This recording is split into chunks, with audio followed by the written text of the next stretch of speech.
ఎంత గొప్పగా చెప్తున్నాడు చూడండి. ఆ వెంకటేశ్వరుడు ఎవరయ్యా అంటే ఆయన పరబ్రహ్మ, ఆయన బ్రహ్మదేవుడు, ఆయన విష్ణువు, ఆయన రుద్రుడు, ఆయన పురుషుడు, ఆయన ఈశ్వరుడు.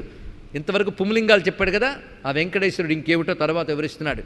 యా సరస్వతి, యా శ్రీహి, యా గౌరీ, యా ప్రకృతి, యా విద్యా, యశ్చ ఓంకారః. దీన్ని బట్టి వెంకటేశ్వర స్వరూపం ఎటువంటిదో అర్థం చేసుకోవాలి. బ్రహ్మ విష్ణు శివాత్మకుడతను, ఆయనే లక్ష్మి, ఆయనే సరస్వతి, ఆయనే గౌరీ, ఆయన ప్రకృతి స్వరూపుడు, ఆయన విద్యాస్వరూపుడు, ఆయన ఓంకార స్వరూపుడు.